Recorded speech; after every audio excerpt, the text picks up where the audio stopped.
ओम श्री गणेशाय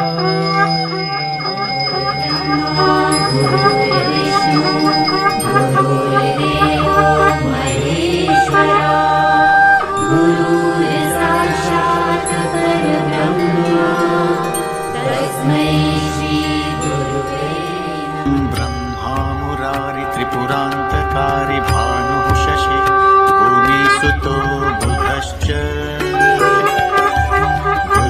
शुक्रः शनि राहु केतवः सर्वे ग्रहाः शान्तिकराः। गणेशाय नमः। नमस्कार दर्शकबिनहरू, स्वदेश विदेश र संसारको कुनामा छरिएर बस्नुहुने सम्पूर्ण बुबा आमा दाजुभाइ दिदीबहिनीहरू जति पनि हुनुहुन्छ यहाँप्रति मेरो हार्दिक नमन र हार्दिक स्वागत छ। 2079 साल भाद्र 11 गते 2022 अगस्त 27 तारिक कुशे औँसी बाबाको मुख हेर्ने दिन रहेको छ र यो औँसीको दिन रहेको छ। दर्शकबिनहरू, तपाईको जीवनमा कुनै पनि समस्या निदान हेतु, घर होस्, भणेरी होस्, वाहन होस्, शिक्षा होस्, प्रेम होस्, तपाईको घरको अप्ठ्यारो परिस्थिति, बार बार झगडा हुन्छ, विवादमा हुनुहुन्छ, मुद्दा मामिलामा हुनुहुन्छ, कोर्ट कचहरीमा धाउनु भएको छ, जेल कचहरीमा हुनुहुन्छ, भिसा लागेको छैन, विवादहरू विषयहरू छन्, घर परिवारमा कसै सधैँ झगडा हुन्छ, पति पत्नी बीचमा झगडा हुन्छ, प्रेम रिलेसन पति पत्नी बीच प्रेम जीवनमा लिएर समस्याहरू उत्पन्न हुन्छन्, घरमा अशान्ति छ, कुलको दोष छ, पितृको दोष छ, ग्रहहरू अशुभ छन्, चोटपटक भय छ, मनमा डर त्रास छ, विभिन्न नेगेटिभ एनर्जीहरूले दुःख र पीडा भय दिइरहेको छ भने आज समग्रमा म तपाईको लागि बाबा कुशे औँसीको दिन, बाबाको मुख हेर्ने दिन अत्यन्त शुभ र अत्यन्त दुर्लभ महायोग बनेको छ। यस दिनमा तपाईले एउटा सानो विधि गर्नुभयो भने जीवनका हमेशा दुःखहरू सदा सदाको लागि अन्त हुनेछ, तपाईको भाग्य खुल्नेछ, भाग्य उदय हुनेछ। आज म तपाईलाई विशेष रूपमा यो शनिबारको दिन परेको छ र सानो एउटा टिप्स लिएर उपस्थित भएको छु र केही कुशे औँसीको बारेमा हामीले कुरा गर्नेछौँ र त्यसपछि त्यसको विधिको बारेमा कुरा गर्नेछौँ र तपाईँ अन्तसम्म यो भिडियो हेर्नुहोला, सेयर गर्नुहोला, लाइक गर्नुहोला, कमेन्ट गर्नुहोला। म यस्तै यस्तै भिडियोहरू यहाँहरूको माझमा जहिले पनि लिएर उपस्थित हुने गर्दछु।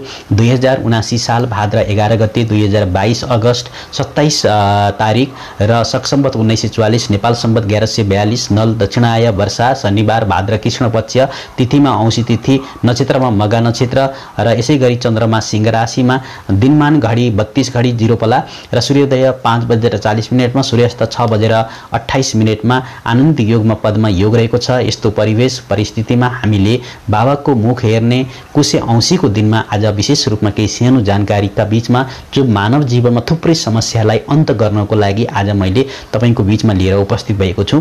दर्शकबिनहरू, यो दिनमा पितृ देव देवो भव बाबाको मुख हेर्ने कुशे औँसीको दिन हो। आर्थिक पितृ सम्मान दिवसका अवसरमा समस्त सन्तानिक या सन्तानको लागि होस् या तपाईको लागि सन्तानका जनका सृष्टिकर्ता कर्म प्रदायक संरक्षण र तथा दयावान सम्पूर्ण पिताहरूलाई लाख लाख शुभकामना र प्रणाम म यहाँबाट गर्न चाहन्छु।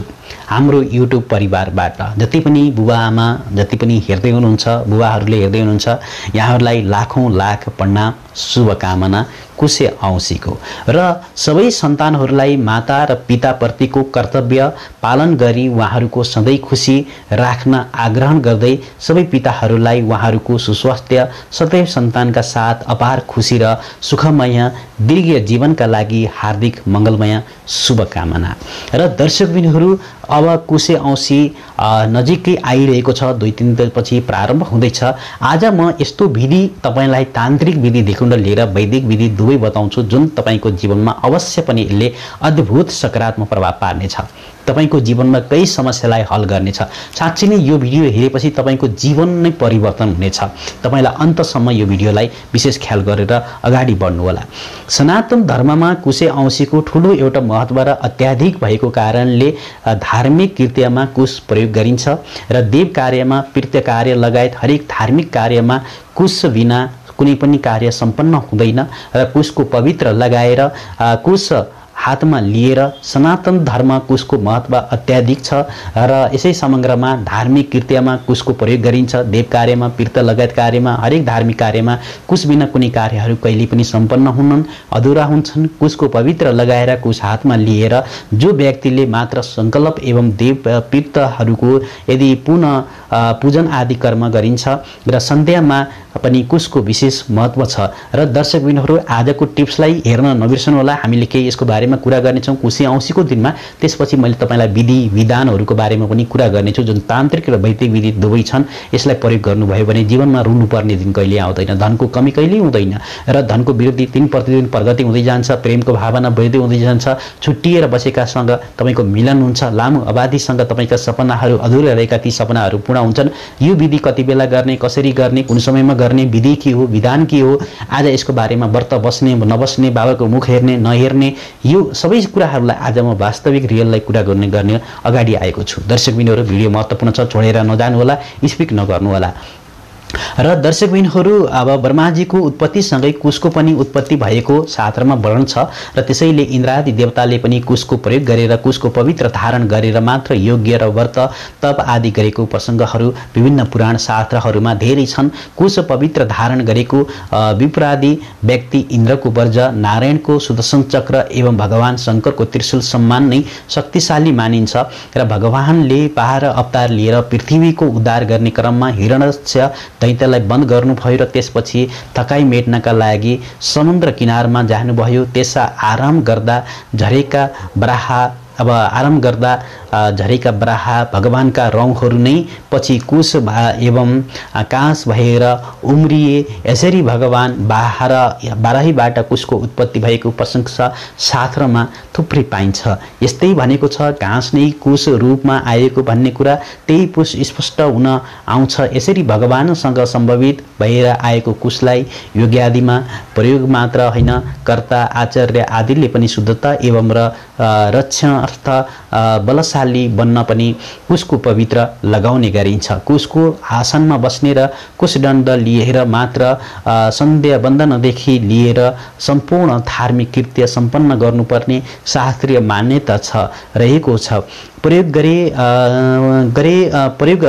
जति पनि प्रयोग पराजित जात लगायतका धर्मशास्त्रीय ग्रन्थहरूमा कुशको ठुलै एउटा व्याख्या छ र दर्शकबिनहरू यसै समग्रमा कुश सङ्ग्रह गर्ने विधिहरू घर नजिकै कुश रोप्ने बारी नै छुट्याइएको हुन्छ।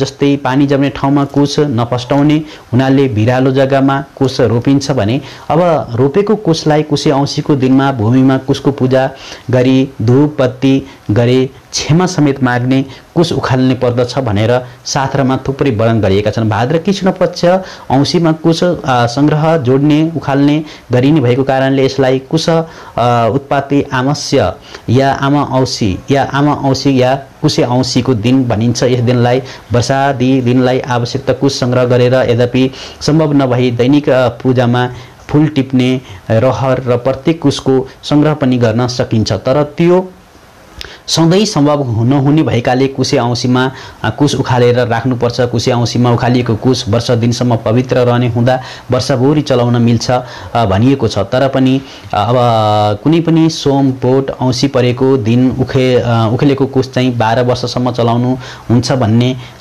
जनश्रुति पाइन्छ भने दर्शकबिनहरू यस प्रकारले कुश सङ्ग्रहको विविधि कुशमा परेको अब रोपेको बारीमा बिहान गएर पूर्व उत्तर फर्किएर मन्त्र उच्चारण गरेर कुशको प्रार्थना गरी कुश उखाल्नुपर्छ भनेर शास्त्रले थुप्रै वर्णन गरिएको छ। यस कारणले गर्दाखेरि जति पनि स्वदेश विदेशमा हुनुहुन्छ अब हामीले कुशे औँसीको अर्थ तपाईँले बुझ्नु भएको होला। आज टिप त्यसको बारेमा केही विधिहरू विधानहरू भन्दैछु, तपाईँ नआत्तिनु होला किनकि धैर्यता यसको बारेमा बुझ्नु पनि अति आवश्यक छ। त्यही भएर मैले टिप्स तपाईँलाई जल्दी नबताएको के गर्ने कसो गर्ने भनेर। मेन कुरा यो कुशे औँसीको दिनमा हामीले त्यो कुश उखाल्नु पर्दा ओम हुम फट स्वाहा मन्त्रको उच्चारण गरी कुशको फेदमा समाएर उखाल्नुपर्ने यसरी विधिपूर्वक रहन्छ र शास्त्रीय उल्लेख अनुसार कुश अब व्रत दान पुण्यकर्म पूजा श्राद्ध अनि आदि कर्ममा वर्ष दिनसम्म चलाउन सकिन्छ। शास्त्रीय भाषामा आयतमा आर्थिक वर्ष दिनसम्मका लागि यस दिन उखेलेको कुश बासी हुँदैन भनिएको छ र विशेष रूपमा परदेश आदिको बासमा या कर्मको लाग्मा अवस्थामा कुश नपाइएमा काँस वा दुबो उसिर र यसै गरी कुन्द गहुँ धान मुन्ज आदि भाव्यलाई पनि कुश सम्मान व्यवहारमा ल्याउन सकिन्छ भनेर शास्त्रमा वर्णन गरेको छ। र अनि धर्मशास्त्रमा बताइएको छ यस्तै उनीहरूको अभाव सुन चाँदी तामाको पनि प्रयोग गर्न सकिन्छ शास्त्र वचन रहेका छन्। र दर्शकबिनहरू यसै समग्रमा बुबाको मुख हेर्ने अब कुशे औँसी पितसम्म दिवास हो। माता पितालाई जीवित एवं साक्षात देवता भनिएको छ, साक्षात भगवान भनिएको छ। धर्मशास्त्र समस्त मान्य जनहरूभन्दा माता पितालाई बढी सम्मान गरेको पाइन्छ।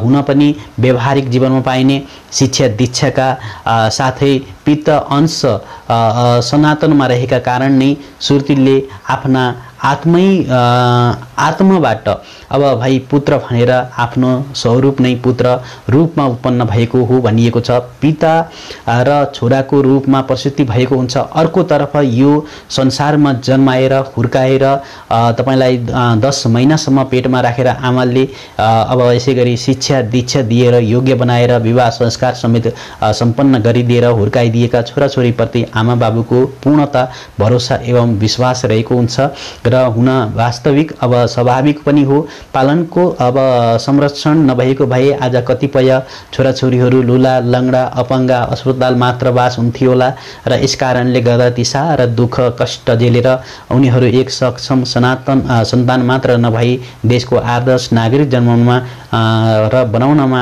आफ्ना जुन मातापिताको योगदान छ अति भार वाहन समेत गर्नुभएको छ। यस्ता मातापिताप्रति पदधारी त्यस प्रकारको योग्य मातापिता हृदय नमन गर्नु सेवा गर्नु सबै सनातनको कर्तव्य हुन आउँदछ र यसै कारणले गर्दा शास्त्रीय मातापिताको महत्त्व यसरी गाइएको पनि छ। र दर्शकबिनहरू भरण पोषण र यसै समग्रमा पर्यन्तका कृत्य सम्पादन गरी सक्षम र देशको आदर्श नागरिक बनाएर ऐहिक एवं परलौकिक खुशी र एवं सुख वाहन गर्ने क्षमता व्यक्ति बनाउनु भएको त्यसैका कारणका लागि सदा ऋणी हामी छौँ मातापिताका र मातापितालाई नमन गरेको प्रसङ्ग धर्मशास्त्रमा बारबार आइरहन्छ। भाद्र कृष्ण पक्ष औँसीको दिनमा कुश चयन साथसाथै पिता सम्मान दिवसको नामले पनि चिनिन्छ। अलौकिक र भाषामा यसलाई बुवाको मुख हेर्ने दिन नामले व्यवहार गरिन्छ। जीवित पिता हुनेले मिठो मिठो परिकारहरू बनाएर उपयोगी कपडाहरू आदिद्वारा सम्मान गर्ने र दर्शन गर्ने आफूले बनाएका परिकारहरू खुवाउने चलन बाबालाई छ। र यस समग्रमा आफ्नो पिता मरेको पुत्रले चाहिँ नजिकको तीर्थ गोकर्ण आदिमा नदीहरूमा गएर पिताको नाममा पितालाई शान्ति मिलोस् र पितृलोकमा सहज बास होस्, विष्णु वैकुण्ठ लोकमा गमन होस्। कष्ट भए हामीले गरेको तीर्थ श्राद्ध यसा पितृ सम्मान दिवसमा पितृको नाम गरेको दान पुण्य एवं सदाले उहाँको कल्याण होस् भन्ने कामना गरेर सदा आदि गर्नुपर्दछ। विद्यालय पाठशाला मठ मन्दिर गएर ब्रह्माण्ड भोजन गराउने र पिताको नाममा छात्रवृत्ति राख्ने पार्टी पौवा धर्मशाला आदि निर्माण गरिदिने र यसै गरी शुभ आरम्भ गर्ने यी जस्ता कार्यहरू गर्ने पनि शास्त्रीय परम्परा रहेको छ पाइन्छ। वीरताहरूका नाममा गरेका कृत्यका लागि बुबाको मुख हेर्ने दिन अत्यन्त पवित्र दिन हो र दर्शकबिनहरू यसै गरी जीवित अवस्थामा मातापिताको भरपर सेवा गर्नु नै छोराछोरीको प्रमुख कर्तव्य हो भने आत्माको शान्ति एवं पछि दुख नहोस् भनेर श्राद्ध लगायतका पुनः कर्म गर्नु अर्को विशेष पक्ष हो। यी दुवै कर्म छोराछोरीका कर्तव्य प्रदान कर्म हुन् र कर्ममा देखावटी अपवित्रता कुलसित भाव राख्नु हुँदैन। यस प्रकार समस्त कर्महरूको समष्टि नाम नै सत्कर्म हो र यसै तिथिमा हामीले विभिन्न सुनसरी अब कुनै पनि क्षेत्रहरूमा या विष्णु घाटहरूमा नदीहरूमा तीर्थहरूमा तीर्थ सम्बन्धी आदि कृत्य गर्नाले घर बा कुश भित्राए कुशे औँसी मनाइने यी कुराहरू हाम्रो जीवनमा थुप्रै छन् र हामीले यो कुशे औँसीको दिनमा दर्शकबिनहरू गर्नुपर्ने विधि के छ त विधान के हो त अब तपाईलाई कति बेला गर्ने दर्शकबिनहरू कुशे औँसीको दिनमा ब्रह्म मुहुर्तमा उठ्नुहोला स्नान आदि गर्नुहोला नुहाइदै गर्नुहोला। स्नान गर्नु अगाडि तपाईँका सम्पूर्ण पाप दुःख कष्ट भय आदि पखालिउन् भनेर तपाईँले यो दिनमा कालो तिल थोरै नुन फिर्किडी बेसार अनि एक कुशको टुक्रा राखेर र तपाईँले थोरै बेसार राखेर तपाईँले थोरै गङ्गाजल मिसाएर तपाईले यो दिनमा पूर्ण रूपमा 2 बाल्टी पानीमा थोरै यो घोल बनाएर थोरै नजानिदो त्यसपछि स्नान गर्नुहोला। तपाईको भित्र भएका नेगेटिभ एनर्जीहरू, नराम्रो शक्तिहरू यदि वास गरेको छ भने ओम भगवते वासुदेवाय नमः मन्त्रको जप गरेर स्नान गर्नुहोला, जसले तपाईको शरीरमा हल्कापन हुनेछ, उति बेलै आराममा मिलेको हुनेछ। तपाईले अवश्य पनि मलाई याद गर्नुहुनेछ, यो कुराहरू अवश्य ख्याल गर्नुहोला। यो दिनमा यदि जसको बुबा आमा हुनुहुन्न यस्ता व्यक्तिहरूले नदीको किनारमा गएर तपाईले तर्पण गर्नुहोला। केरा गाईलाई 16वटा केरा गाईलाई खुवाउनुहोला, 16वटा रोटीका डल्ला बनाएर गाईलाई खुवाउनुहोला, 16वटा खिरका डल्ला बनाएर गाईलाई खुवाउनुहोला। यसै गरी कौवालाई रोटीका टुक्राहरू खुवाउनुहोला, कुकुरलाई रोटी खुवाउनुहोला। यो दिनमा विशेष गरेर वृद्ध आश्रममा गएर तपाईले योग्यता अनुसार कुनै पनि दान पुण्यहरू गर्नुहोला, वृद्ध आश्रममा गएर भोजन गराउनुहोला। यो दिनमा यति गर्नुभयो भने तपाईका जो मृत अवस्थाका जुन पूर्वजन्म मृत अवस्थाहरूका छन्, जसको मातापिता हुनुहुन्न, उहाँहरूलाई सदाको लागि खुसी मिल्नेछ। तपाईको जीवनमा धन दौलत सुख शान्ति समृद्धि प्राप्त हुनेछ। आफ्नो जति पनि कामना छन् उहाँहरूको शान्तिको कामना गर्दै यसरी गौमाताको शरीरमा 33 कोटी देवता लगायत पितृदेवहरूको वास हुने गर्छ र छिटोभन्दा छिटो प्रसन्न प्राप्ति हुन्छन्। र यसै गरी नदीमा गएर तर्पण आदि दिनाले उहाँहरूको आफ्नो मृत शरीरको लागि उहाँहरूको लागि तपाईले उहाँहरूले खाने चिजहरू नदीमा बगाइदिनाले, कौवाहरूलाई खाना दिनाले, गाईलाई खाना दिनाले, ब्रह्माण्डहरूलाई खाने दिनाले यसरी तपाईको जीवन चमक्नेछ। र दर्शकबिनहरू यो दिनमा मुख्य ढोकामा तपाईले दक्षिणपट्टिमा पञ्चमुखी दियो अवश्य जलाउनु होला र बिहान बेलुका मन्दिर घरमा तपाईले दक्षिणपट्टि दियो बाल्दिनु होला, उत्तर दिशामा दियो बाल्नु होला, चारै दिशामा घरको दियो बाल्नु होला, जसले गर्दाखेरि चारै दिशामा यो दिशमा कुनै पनि ठाउँमा नेगेटिभ एनर्जीहरू नरहोस्। औँसीको दिनमा विशेष रूपमा नेगेटिभ एनर्जीको प्रभाव धेरै रहने गर्दछ र चारै कोठाहरूमा उज्यालो होस्। औँसीको दिनमा तपाईको घरमा अँध्यारोपन कहीँ पनि नरहोस् कुनाकाप्तीमा। यो दिनमा सबै व्यक्तिहरूले घरमा नुन या फिडकिडीका टुक्राहरू कुनै पनि कपडामा बाँधेर राखिदिनु होला। यदि तपाईको जीवनमा सकारात्मक यदि ऊर्जा शक्ति चाहनुहुन्छ भने हरेक व्यक्तिले फिडकिडीको टुक्राहरू आफ्नो सिरानी मुनि राख्नुहोस्, भोलिपल्ट लगेर नदीमा बगाउनुहोस्। र यसै समग्रमा तपाईको लागि कुनै पनि व्यक्तिको लागि शिक्षा दीक्षा प्रेम रिलेसन आदि छ, व्यापार व्यवसायका समस्या छन्, जति पनि छन् अघि नै मैले भनिसकेँ।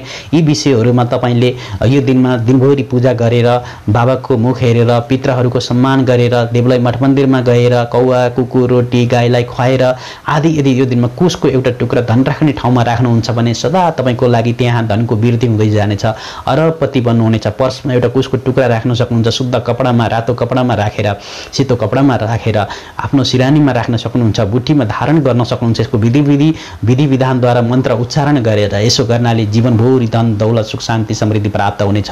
यी जति पनि मैले कुराहरू भनेको छु यो दिनमा विशेष ख्याल गर्नुहोला। जीवन अवश्य तपाईको चम्कन्छ नै, तपाईको भाग्य पनि उदय हुन्छ। कुन देशबाट कुन ठाउँबाट कहाँबाट तपाईहरू भिडियो हेर्दै हुनुहुन्थ्यो कमेन्ट बक्समा कमेन्ट गरिदिनुहोस्। नयाँ हुनुहुन्छ पहिलो पटक भिजिट गर्दै हुनुहुन्छ भने युट्युब च्यानललाई सब्स्क्राइब गर्नुहोस्। दर्शकबिनहरू आजको विशेष श्रृङ्खलाबाट म बिदा चाहन्छु। हामी फेरि यस्तै अन्य भिडियोहरू फेरि लिएर म उपस्थित हुनेछु। आजको लागि यति नै। राधे राधे, ओम नमः शिवाय, हर हर महादेव, जय शम्भु, जय माताजी। ओम श्री गणेशाय